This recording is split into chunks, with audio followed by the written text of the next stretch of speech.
L'image forte du sommet de l'élevage 2010, la voici, 4 députés européens et tous les grands leaders du syndicalisme agricole autour de René Souchon.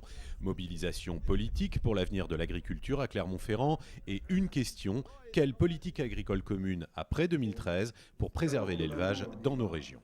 L'agriculture et les agriculteurs sont dans une phase extrêmement difficile, de doute, quelquefois de déprime profonde. Il faut redonner envie, et c'est pour ça que j'ai utilisé le mot d'acteur. Il faut qu'on redevienne acteurs, actifs, à nous, de définir nos intérêts et de les défendre. Voilà le message. FNSEA, Confédération Paysanne et Coordination Rurale, quel que soit le syndicat, la priorité de la PAC d'après 2013 est la même, le revenu des agriculteurs. La priorité, ça doit être les prix pour les agriculteurs, des prix qui leur permettent de vivre, sans dépendre d'aide, sans dépendre de plans de soutien ou de plans de cessation. Le juste revenu des agriculteurs, le juste prix des productions bien sûr, mais aussi la qualité pour nourrir l'ensemble de la population, tout en préservant absolument l'environnement. Malgré des nuances, les députés de gauche sont d'accord sur les fondamentaux. La priorité pour moi de la PAC après 2013, c'est premièrement d'être capable de nourrir en quantité, en qualité l'ensemble des 500 millions d'Européens. 2, c'est de permettre aux paysans d'avoir un revenu décent de leur travail, donc d'être capable de vivre de leur travail.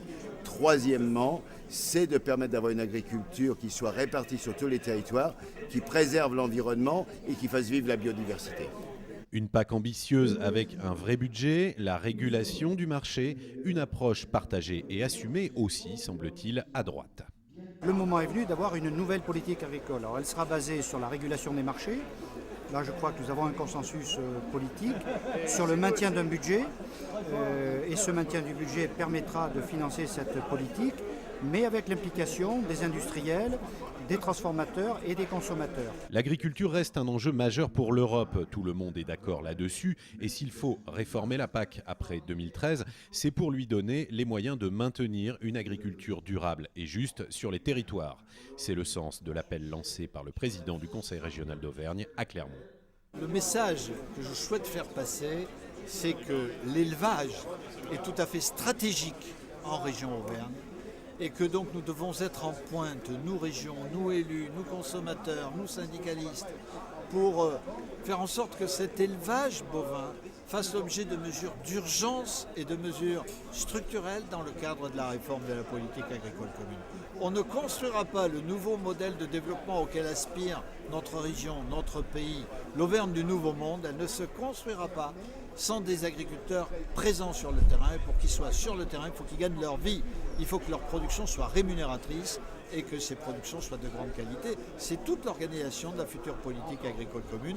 Donc j'ai aujourd'hui lancé l'appel de Clermont-Ferrand pour que nous défendions tous ensemble cette future PAC et donc l'élevage. Le texte intégral de l'appel de Clermont est disponible sur le site internet du Conseil régional d'Auvergne, www.auvergne.info.